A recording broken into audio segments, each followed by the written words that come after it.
Vous avez une lombalgie, une douleur au dos qui est peut-être aussi récurrente et vous souhaitez avoir des trucs, peut-être une position dans laquelle vous placez pour soulager la douleur. Et je vous fais une proposition, je vous présente une façon de faire assez simple et je vous montre tout ça dans quelques secondes.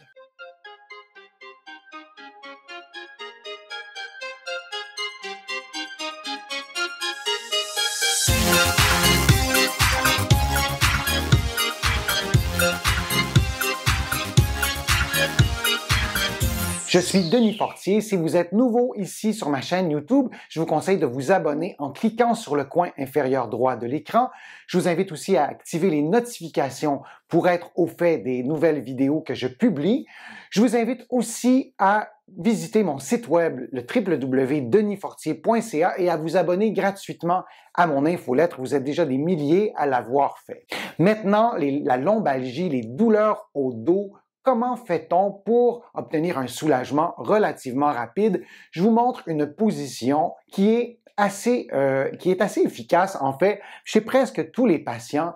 Évidemment, de ne faire que ça, en général, ça ne règle pas le problème à l'origine du mal, mais ça peut tout de même vous soulager, apaiser les tensions musculaires. Alors, vous allez vous installer au sol et on va placer les mollets, les jambes sur une chaise ou sur le canapé chez vous, un divan, peu importe, et vous allez vous allonger, vous allez vous coucher en fait sur le dos.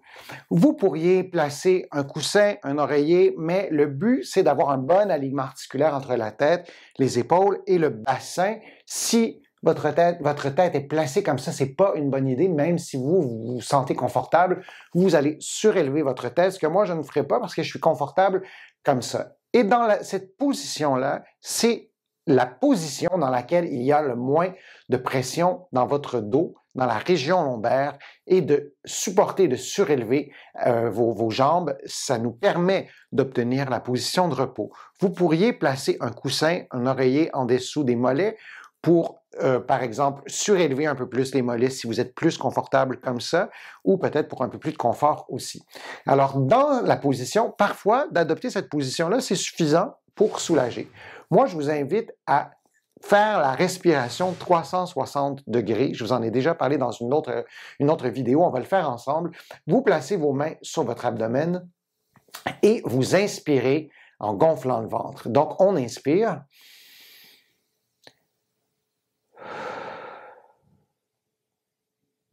Et vous allez faire 3, 4, 5 respirations abdominales comme ça.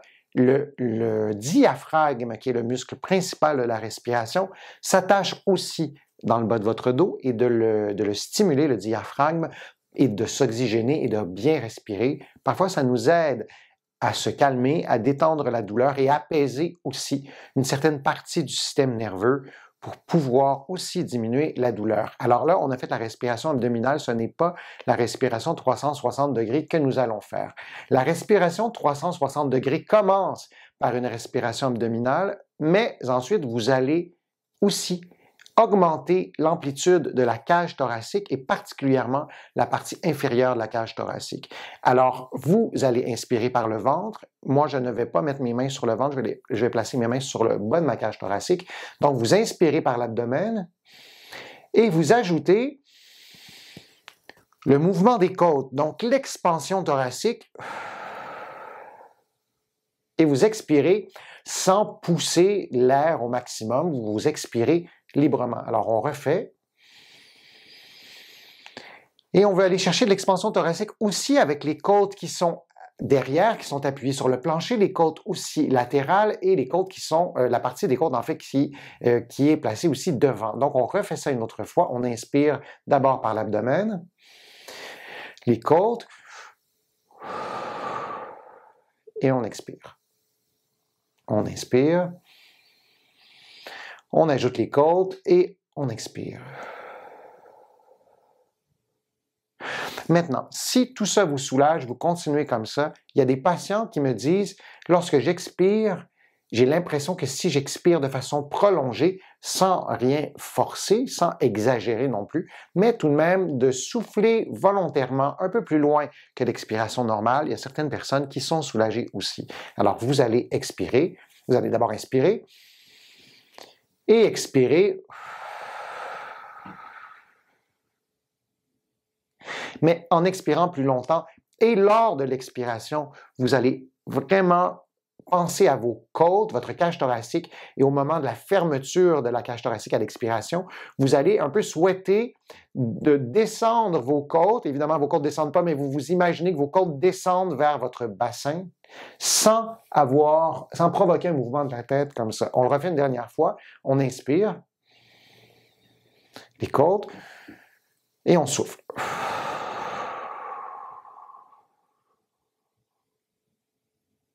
Et là, donc, on a une expiration prolongée. Alors, c'est une autre façon, un autre truc que vous pourriez ajouter à la position pour que ce soit plus confortable.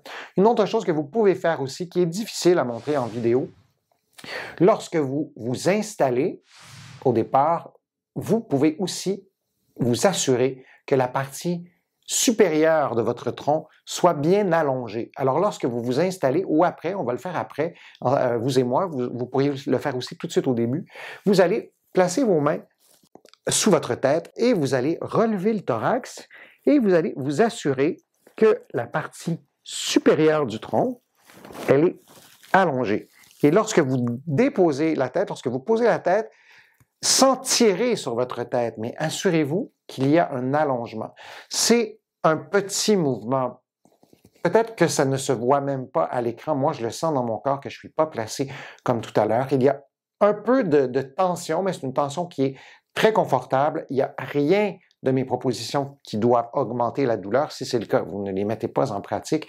Et dans cette position-là, donc d'allongement, vous pourriez, on va faire en fait une autre respiration. Donc, on inspire, les côtes, et on expire, et vous pouvez expirer plus longtemps si vous le souhaitez. Un autre truc, il y en a plusieurs que je vous donne dans cette position-là, que vous pourrez faire avec les deux mains.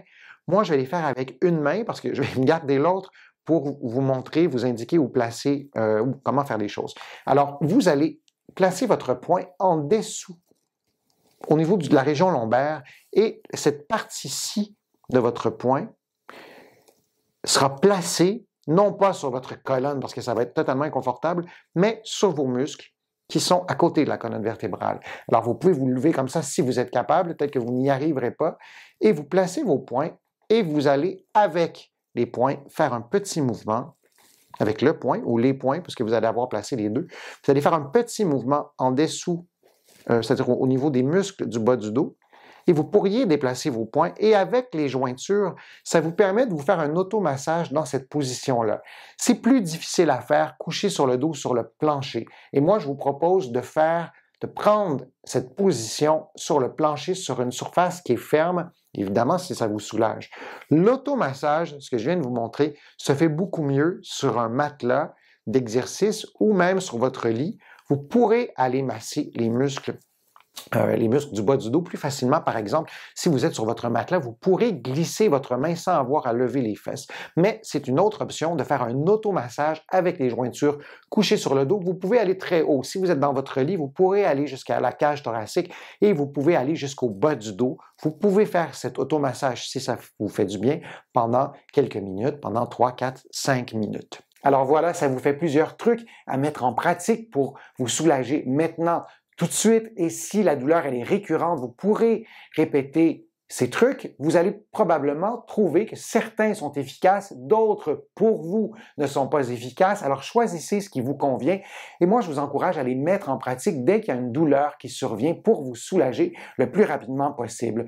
N'oubliez pas que les problèmes de dos se guérissent bien souvent par le mouvement, non pas par des positions statiques comme celle que je vous ai montrée aujourd'hui. Le but de cette position statique, c'est de vous soulager maintenant, idéalement pour parvenir à faire des exercices, à rééduquer le bas du dos, les muscles, les abdominaux. Allez voir sur ma chaîne, il y a une longue liste de vidéos qui vous attendent pour faire notamment cette rééducation du bas du dos. Consultez un professionnel de la réadaptation aussi qui va pouvoir vous aider, vous faire notamment un programme d'exercice sur mesure. Et dernière chose, vous pouvez aussi ajouter une chaleur humide pendant une quinzaine de minutes placée sur le bas de votre dos, mais vraiment, ne vous couchez pas sur la chaleur humide. Ça peut être tentant, on peut se dire, il me semble que ça serait confortable. vous risquez peut-être de vous endormir et de vous brûler. Ça m'est arrivé à des patients, donc vraiment soyez prudents. J'espère que ma vidéo vous a plu, j'espère que les conseils étaient précis, clairs. Si c'est le cas, je vous invite à la commenter, à cliquer j'aime et à la partager sur vos réseaux sociaux. Vous le savez, ça me donne plus de visibilité, ça m'aide à vous produire des nouveaux contenus. Vous allez trouver aussi beaucoup d'informations, notamment sur les problèmes de dos, sur mon site web, le www.denisfortier.ca, et vous allez aussi trouver beaucoup d'informations dans mes livres que vous allez trouver partout au Canada en librairie et sur le web. J'ai le privilège aussi d'être publié à travers le monde, notamment en France, là aussi en librairie et sur le web. Je suis Denis Fortier. Je vous remercie beaucoup. À bientôt.